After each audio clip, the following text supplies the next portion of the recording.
Қасқыр неге ұлиды? Балаларым, бүгін ерекше ертегі айтамын. Жақын отырып тыңдаңдар. Алақай! Ертеде халық деген бір кедей өмір сүріпті. Мал дегенде 10 шақты ешкісі, жалғыз аты және алтын қауырсынды қоразы болыпты. Ол кезде қораз айғай салып, ешкі де бақырмайды екен.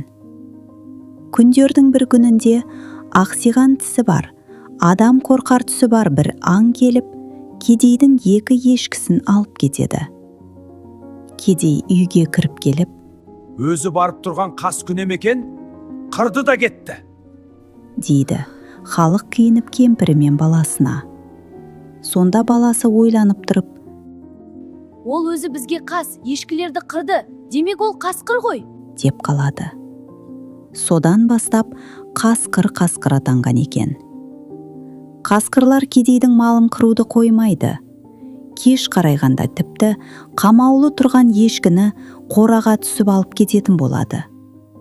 Ондайда ешкінің бар бітіретіні, сақалы шошаңдап бақырады екен. Қораз болса, алтын қанатын қағып жіберіп, «Ку, қаре, ку!» деп айғайға басады. Онысы, қасқырлар келді, «Қуа көр» деп халық атайға хабар берген екен деседі. Сол түн, сол күннен бастап қораз шақыратын болыпты, ешкі де бақыратын болыпты. Халық кедей күнде үйіне қайтқанда өрістен қасқырлар жемей тастап кеткен ешкінің құйыршықтарын бір етек қып жинап ала келіп жүреді. Бір күні кедейдікіне сақалы беліне түскен бір ақсақал келеді. Ақсақал кешке бірге отырғанда, жауыздықпен күресу менің парызым еді. Мына кітапты ал, оқы. Оқығаныңды көңіліңе тоқи біл. Ерінбесең, дұшпаныңнан құтыласың, деп кедейдің баласына бір кітап береді. Сол күннен бастап бала кітаптан көз алмайды.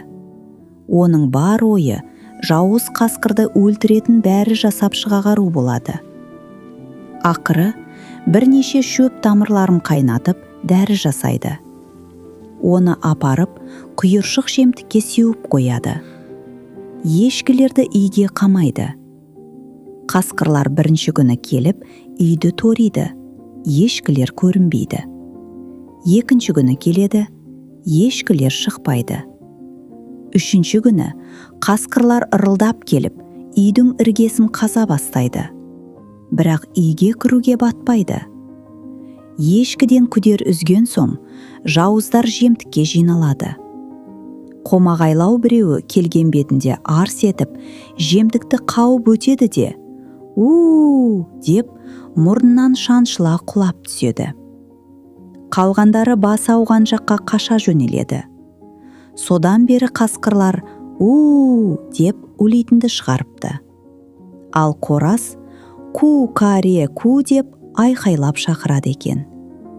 Ешкілер жан даусымен бақыратын болған екен. Осымен ертегіміз аяқталды. Ұнаған болса лайк басып пікір қалдырып кетулерін сұрайық. Тіркеліп кетіңіздер!